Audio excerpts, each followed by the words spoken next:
Hello my dear students, in this lecture we are going to see previous year GATE numerical which was asked in GATE 2016 for 2 marks.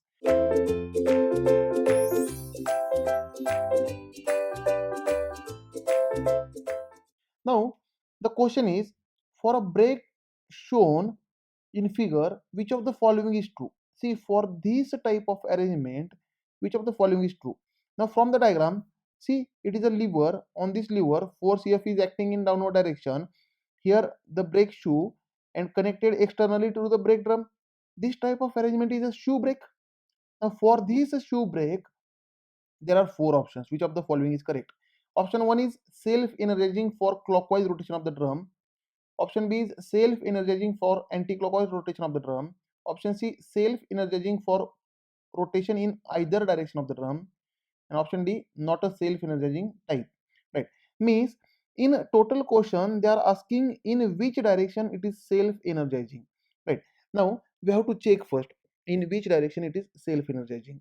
Now let us assume number one. If I assume clockwise rotation, if I assume clockwise rotation of the brake drum, means brake drum is rotating in clockwise direction like this. Clockwise rotation I am assuming first of thing. Right? Now if I draw free body diagram, here while drawing free body diagram, see, this is a brake drum. Now for this brake drum, it is rotating in clockwise direction like this. The rotation is clockwise direction.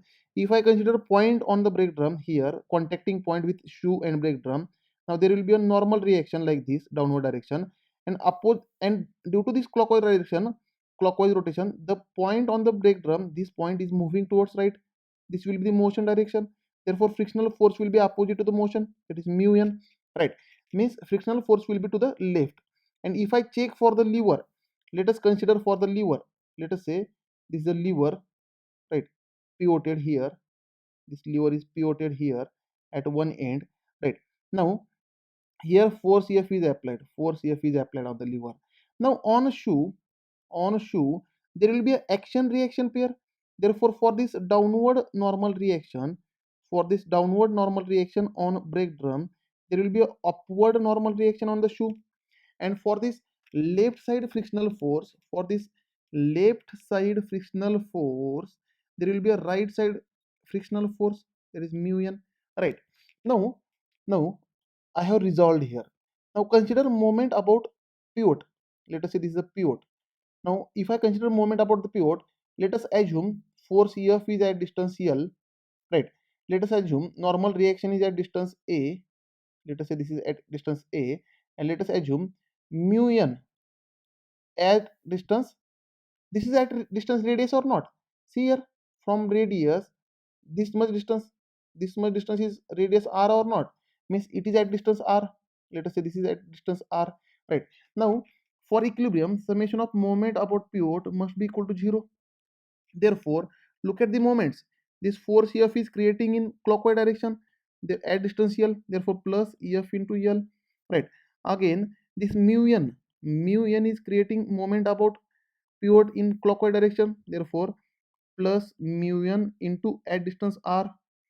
Now this normal reaction on the lever, check for the lever, this normal reaction on the lever creating in anti-clockwise direction, therefore minus n into a is equal to 0.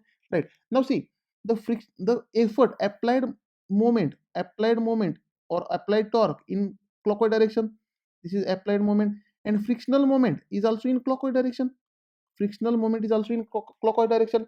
Now whenever applied moment is and frictional moment are in same direction, then it is self energizing. Means applied moment, for applied moment frictional moment is helping here, therefore it is self energizing, self energizing. Right? Means clockwise rotation is self energizing, means option A is correct, option A is correct. But if you see option C, it is self energizing in both direction, this is the option C. Therefore I have to check for anti-clockwise rotation also. Option A is correct as of now, but I have to check option B is correct or wrong. If option B is also correct, then your answer must be option C. And if option B is wrong, then option A is a correct answer. Right? Now for anti-clockwise rotation, if I assume anti-clockwise rotation, let us say here I am assuming anti-clockwise rotation. Right? Now for this brake drum we are assuming anti-clockwise rotation. Let us say it is rotating in anti-clockwise direction, right?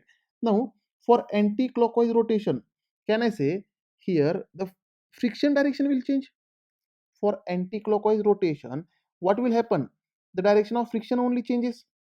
Now see, we can check here how the direction of friction will change. How the direction of friction will change, that we can check, right? Now normal reaction will be as it is. There will be a normal reaction n. There will be normal reaction n on both. Now for anti-clockwise rotation, it is rotating in anti-clockwise direction. This is the rotation, right? This is the rotation. Means the point on brake drum is going towards left. This will be the motion direction. Therefore friction will be opposite to the motion, that is mu n.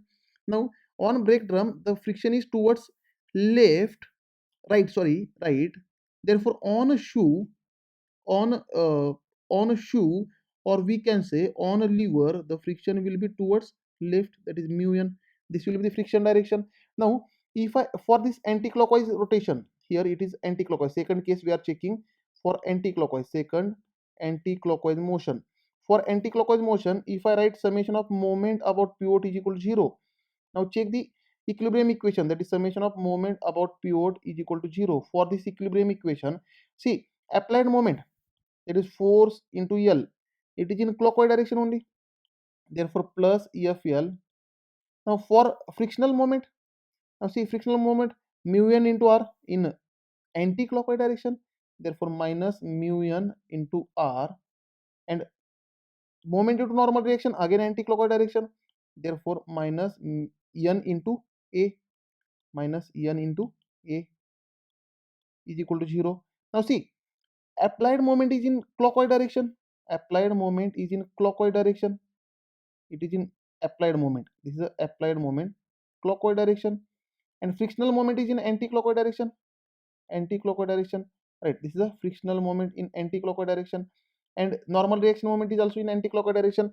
Means here the frictional moment is not helping applied moment. Whenever frictional moment and applied moment are in opposite direction, then it is non self energizing, therefore it is non self energizing, self energizing. Therefore option B is wrong, option C is also wrong, option D is also wrong, therefore option A is only correct choice. Now for such type of arrangement, the clockwise rotation always gives self energizing brake. Thank you dear students. In next lecture we will see one more numerical on shoe brake.